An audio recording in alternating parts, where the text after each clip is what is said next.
All right, we're back. Sorry, we had a little technical difficulty there. The iPad 2 kind of wanted to go sledding with this new snow that we have today.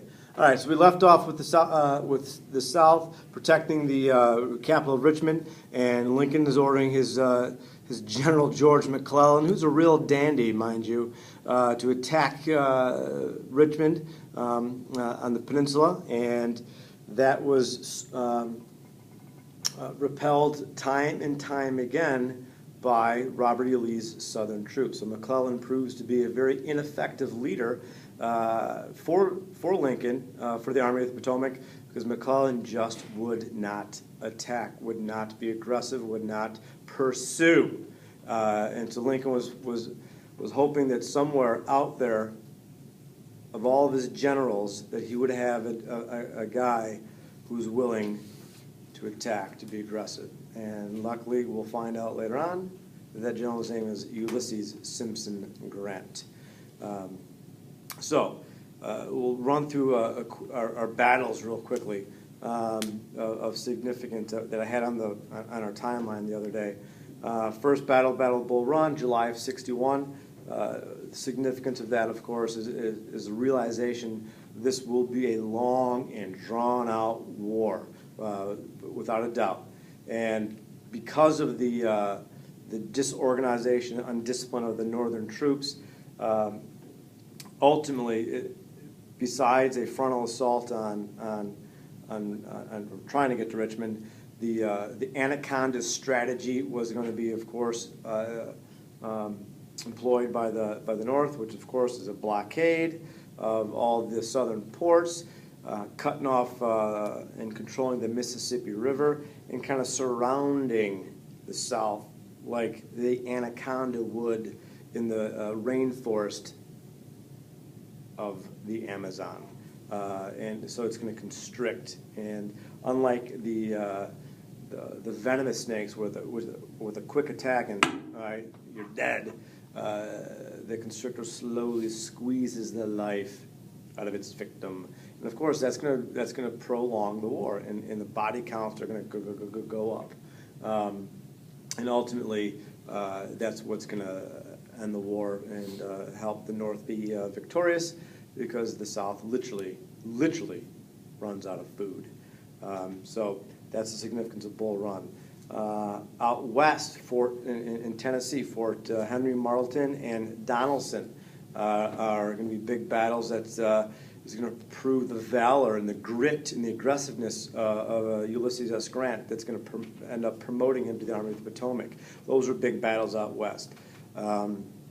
We also had Fredericksburg in Virginia, another big Southern defensive victory that the North just tried to keep coming at the South, and again, that campaign of trying to get to Richmond was repelled by the South, and so Fredericksburg is going to prove to Lincoln that he needs a new general, and he's going to promote one Ulysses S. Grant from the west and bring him out east. Vicksburg and Gettysburg, July 1, 2, 3 are going to be very, very important for the North. The simple fact that capturing of Vicksburg, Mississippi, allows the North to control the Mississippi River, control the South, and they're going to be able to split the Confederacy in half. Gettysburg is going to be a realization that the South can no longer be on the offensive, and they're going to have to retreat and play a defensive war. And so we call those the turning point in the war for the North. So after Gettysburg and Vicksburg, early in July of '63, it's highly unlikely that the South will be victorious, and it's just a matter of time when they want to pull the plug. But quite possibly the most important battle from an abolitionist point of view will be the Battle of Antietam. And again, that's back in 1862, September 21st, 17th. We'll call it September of '62, Battle of Antietam, which is in Maryland. Abraham Lincoln needed a reason to keep Great Britain out of this war, all right? And so he was trying to come up constitutionally, how can I liberate slaves legally, constitutionally? And he had penned out the Emancipation Proclamation and in the fall of '62, and needed a reason or needed a Union victory in order to go public with this. So after the Battle of Antietam in September of '62, Lincoln issues his Emancipation Proclamation, which most people in America thinks it just freed the slaves, but that is actually erroneous. It didn't free the slaves. The Emancipation Proclamation will only free slaves that are in states that are fighting the Union. So he's keeping those border states on his side. Lincoln is a genius. And so the Emancipation Proclamation, it is a military move, hence it's constitutional. Commander-in-Chief of the military, Lincoln's able to use this, his power of a commander-in-chief to pass this. So he will free the slaves in the Confederate States. And those slaves will then be used later on in the military for the North. Also, he knows that England is definitely on the side of the South for their cut, right?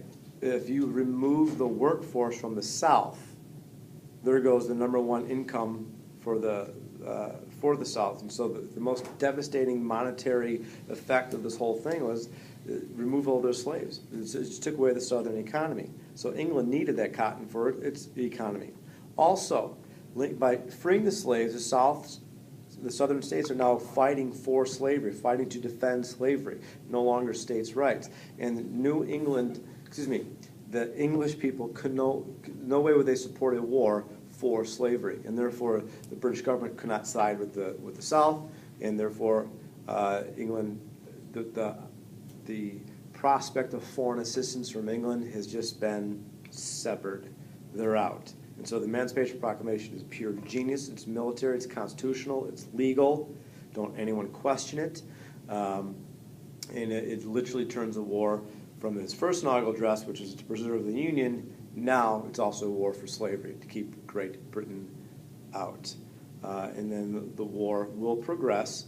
In 1863, like I said, Gettysburg and Vicksburg were monumental in the turning point of the war, and we'll then head into 1864, which it's also going to be an election year for Lincoln, and Lincoln specifically demanded that the elections will continue. The Constitution must endure, as well as the Union, and he goes against the Copperhead. George McClellan. Again, a Copperhead is a Northern Democrat who, Copperhead's also, it's a venomous snake. It's a snake that if bitten, you will die. If you read Lonesome Dove, Sean O'Brien dies from the Copperheads. But I digress. A Copperhead in our chapter 17, is a Northern Democrat who wants to end the war. So they're peace-loving Democrats. And, of course, they're nicknamed a deadly snake, so obviously it's not very complimentary. So McClellan is the Copperhead Democrat going against Abe Lincoln in the '64 election. And let's take a look at our results. And holy smokes, guess what? Lincoln wins again. So congratulations, Abraham Lincoln. The good old prairie lawyer comes at it again.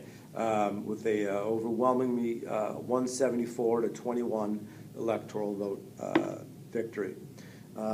Luckily, Lincoln's second inaugural, given on March of '65, also outlines his Reconstruction plan.